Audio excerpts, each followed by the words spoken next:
ایک بڑی اہم شخصیت ہے صادق ملک صاحب. یہ دست شناس پامسٹری کے علم پہ بڑی دسترس رکھتے ہیں اور ان چند لوگوں میں ان کا شمار ہوتا ہے کہ میں جب سے صحافت کر رہا ہوں اس علم کو تھوڑا بہت جو پڑھا بھی طالب علم کے طور پر, ان کی جو رائے ہے یا ان کا جو دست شناسی کا علم ہے وہ خاصا مستند ٹھہرا ہے کئی ایک واقعات کے حوالے سے. انہوں نے کئی ایک اہم شخصیات کی ہاتھ پڑھ رکھے ہیں, ان کے نقش اپنے ہاں رکھے ہوئے ہیں اور جو پیشن گوئیاں انہوں نے کی وہ قریب قریب سچ ثابت ہوئیں. صادق ملک صاحب میرے سے ٹیلی فون لائن پہ موجود ہیں. آپ نے پہلے دو ماہرین کی گفتگو بھی دیکھ لی, سن لی, ان کی ایک اپنی اوپینین ہے. وہ یہ سمجھتی ہیں دونوں محترمہ کہ یہ جنوری اور فروری میں کچھ بہتری ہو سکتی ہے سیاسی طور پر عمران خان صاحب کے لیے.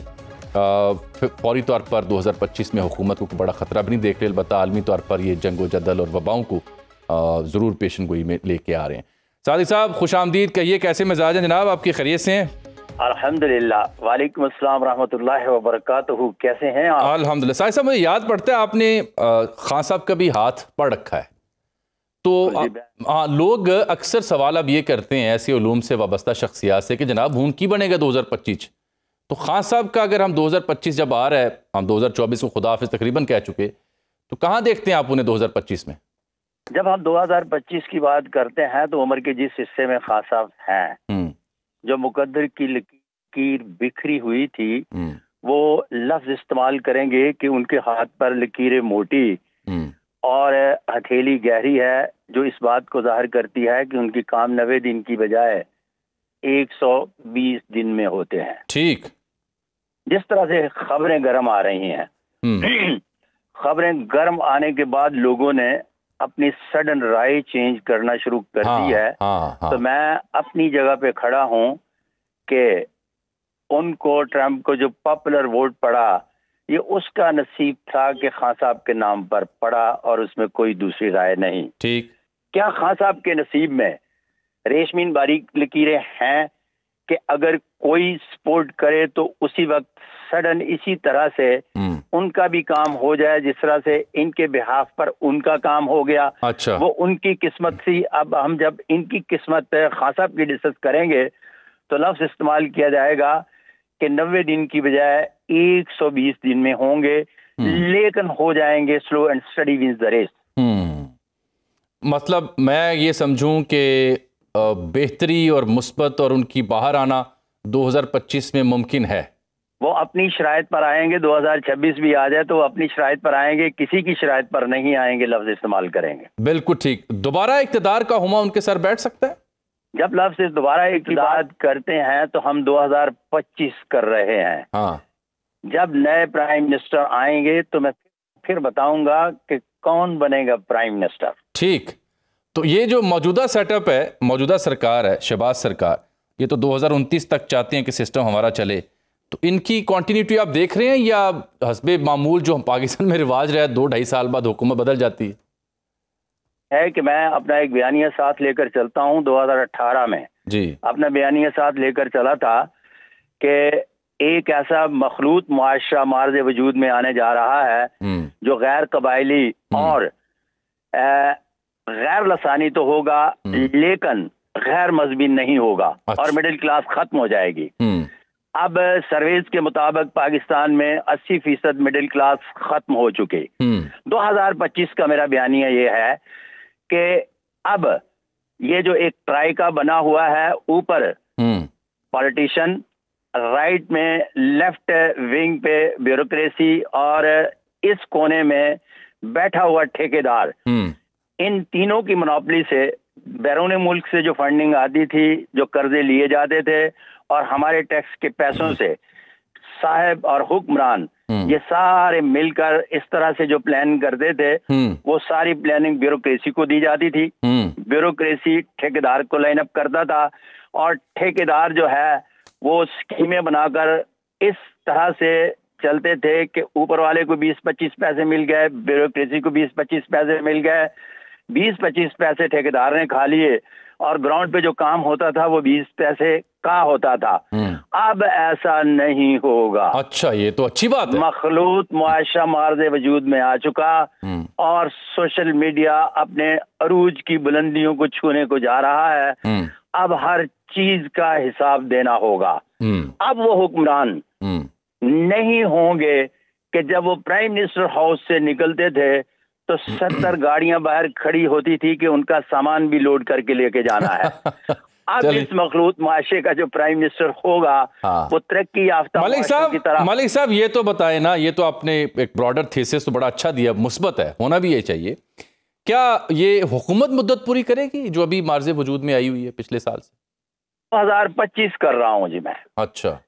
جب میں 2026 میں جاؤں گا, چونکہ ایک لفظ میتھ ہے جو علم نجوم کے حوالے سے پڑھی جاتی ہے کہ 2025 کیسا رہے گا, حقیقت یا افسانہ, تو یہ بنیادی طور پر علم نجوم کے اعتبار سے تو افسانے کا افسانہ ہے. کیوں؟ اس لیے کہ علم نجوم بنیادی طور پر مقدر شناسی ہے ہی نہیں, وہ بنیادی طور پر صرف اور صرف پلڑ بازی ہے, وہ آسٹرونومسٹ کا ایک چارٹ ہے. اب جب اس کو میں نے دبا کے لوگوں کو روشناس کروانا شروع کر دیا ہے تو اب ان لوگوں نے کہنا شروع کر دیا ہے کہ جی ہم لوگوں کو مشورہ دیتے ہیں. اچھا. او بابا تسی کوئی 2800 ماسٹرز کیتا ہے, آپ سائنٹسٹ کو بھی مشورہ دے رہے ہو, آپ لائر کو بھی مشورہ دے رہے ہو, آپ ڈاکٹر کو بھی مشورہ دے رہے ہو. ارے خدا کا خوف کرو, یہ اتنے جینیس لوگ تمہارے پاس قسمت کا پوچھنے آ رہے ہیں, اور جس علم و فن سے آپ متعلق ہو وہ قسمت شناسی کا علم ہی نہیں. اور اب جب علم نہیں تو آپ مشاورت پہ آ گئے, اور مشاورت میں آپ اتنے ذہین ہو کہ ہر شعبہ ہے زندگی کے اہم ترین لوگوں کو بھی آپ مشورہ دیتے ہو. تو یہ جناب ملک صاحب ٹھیک کہہ رہے ہیں آپ. یہ بتائیں کہ یہ آپ کبھی شہباز شریف صاحب, نواز شریف صاحب یا زرداری صاحب کا ہاتھ دیکھنے کا اتفاق ہوا؟ اچھا, اس طرح سے ہے کہ میاں شہباز شریف کے ہاتھ پر پائے جاتے ہیں 4 عمودی خط. یہ 4 عمودی خط کو کہتے ہیں کہ sign of Apollo, sign of Mercury, sign of Saturn اور سائن آف جوپیٹر. جس ہاتھ پر یہ پائے جائیں یہ لوگ بارہا مرتبہ اقتدار میں آتے ہیں لیکن مشکل میں رہتے ہیں. اچھا. جناب میاں محمد نواز شریف صاحب کے ہاتھ پر پایا جاتا ہے ڈبل راجہ یوگ. اچھا. ڈبل راجہ یوگ کے ساتھ جہاں جہاں مقدر کی لکیر اور شمسی لکیر کمبینیشن بناتے ہیں وہاں وہاں وہ لوگ اقتدار میں آتے ہیں. یہ جو ڈبل آپ کہہ رہے ہیں جو لائن ہے یہ وہاں پہ ماؤنٹ آف مارس پہ ہوتی ہے, مشتری کے بھار پہ اوپر ہوتی ہے, پر ایک لکیر پائی جاتی ہے, ایک لکیر پائی جاتی ہے تیسری انگلی کے نیچے, ایک دوسری انگلی کے نیچے جسے سائن آف سیٹن کہتے ہیں, اور ایک پہلی انگلی کے نیچے جسے سائن آف جوپیٹر کہتے ہیں. یہ پھر میاں نواز شریف صاحب کی ریڈنگ کیا بتاتی ہے اس حساب سے؟ اپنی ایک پوری اننگز بڑے خوبصورت طریقے سے کھیل چکے.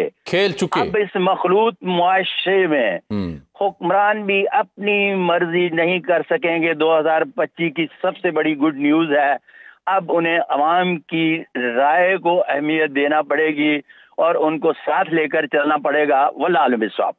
تو یہ کہ نوجوان بلاول بھٹو زرداری کا بھی ہاتھ پڑھنے کا موقع ملا آپ کو؟ بھٹو زرداری کے بارے میں کہتا ہوں کہ جب وہ پیدا ہوئے تھے تو پاکستان کا پہلا بچہ ہے جسے وہ گھتی, جسے پنجابی میں گڑتی کہتے ہیں, دی گئی تو کہا گیا کہ بیٹا آپ نے پرائم منسٹر بننا ہے. اچھا. پھر اس کے بعد ان کی سکولنگ بھی اسی طرح سے ہوئی, کالج بھی اسی طرح سے گئے. یونیورسٹی کے بعد جتنے بھی بابائے سیاست دان تھے, بابے سیاسی بابے, پاکستان کے پیپلز پارٹی کے سیاسی بابوں کو یوں کر کے اس بچے کو پکڑایا گیا اور کہا کہ جائیں عوام میں لے جائیں اور انہیں ہم بنانا چاہتے ہیں پرائم منسٹر آف پاکستان. تو جب پرائم منسٹر آف پاکستان کی باری آئے گی تو پھر میں آپ کو بتاؤں گا کہ کیا بلاول بھی پاکستان کے پرائم منسٹر بن سکتے ہیں. واللہ عالم بالصواب. ٹھیک. تو محترمہ مریم نواز ہیں سی ایم پنجاب, ان کے بارے میں آپ کی کوئی رائے بنی, اتفاق ہوا ان کے ہاتھ دیکھنے کا؟ محترمہ مریم نواز شریف صاحبہ کے بارے میں بارہا پروگراموں میں بتا چکا کہ ان کی تیسری اور چوتھی انگلی کے درمیان بڑا محاف فاصلہ ہے. اچھا. جو ان کے زبردست کراؤڈ پلر ہونے کا پتہ دیتا ہے. ٹھیک. پھر اس کے بعد ان کے ہاتھ پر یہ پائی جانے والی تیسری چوتھی انگلی کے درمیان فاصلے کے ساتھ چوتھی انگلی کے اوپر جو پہلی پور پائی جاتی ہے بڑی باریک اور ریشمین ہے. یہ باریک اور ریشمین پور اس بات کو ظاہر کرتی ہے کہ ایسے لوگ بنیادی طور پر power of speak and speech کے ماہر ہوتے ہیں. اچھا. اس کے ساتھ پائی جاتی ہے دل کی اور دماغ کی لکیر ایک, اور دل کی لکیر دماغ کے ہاتھے میں پائی جاتی ہے. وہ بنیادی طور پر ہر کام کو جدت افروزی اور عام ڈگر سے ہٹ کر ڈالتی ہیں اور اس کو پایا تکمیل تک پہنچائے بغیر دم نہیں لیتی. نہیں نظر بھی ویسے آ رہا ہے جس طرح سے ابھی تک وہ قیادت کر رہی ہیں، اور جب میاں صاحب نہیں تھے اور جس طرح سے انہوں نے نون لیگ کا کراؤڈ پل کیا، بات تو آپ کی درست معلوم ہوتی ہے. یہ جانے سے پہلے مجھے بتائیے کہ یہ کیونکہ دنیا میں بھی بڑی تبدیلیاں آئی ہیں، عالمی شخصیات کے ہاتھ بھی پبلک ہوتے ہیں، جگہوں جگہوں پہ دستیاب ہوتے ہیں، کیا ڈونلڈ ٹرمپ کے بارے میں کوئی آپ کا اتفاق ہوا جاننے کا؟ ڈونلڈ ٹرمپ کے بارے میں جب ہم گوگل سے جائیں تو یوں کر کے دیکھیے گا کہ ان کا بھی ہینڈ پرنٹ جو ہے نا، ان کے ہاتھ کی ساخت ہے new laws of palmistry by Sadiq Malik palmist میں 7 کیٹیگریز آف ہینڈ بنا کر دی ہیں. جی lower middle class, upper middle class, پھر اس کے بعد officer class, administration class, V I P اور star life. Mister Donald Trump کے ہاتھ پر جو ہاتھ کی ساخت ہے وہ وی آئی پی ہینڈ ہے. اوکے. اور یہاں میں آپ کو ایک چیز ایکسپلین کرتا چلوں. ان نیو لاز کے مطابق وی آئی پی ہاتھ اگر نرم و نازک اور باریک لکیروں والا ہو تو بنیادی طور پر اس بات کو ظاہر کرتا ہے کہ یہ کسی ایک ایسے شخص کا ہے جو جنگ و جدل کا حامی نہیں. بالکل ٹھیک.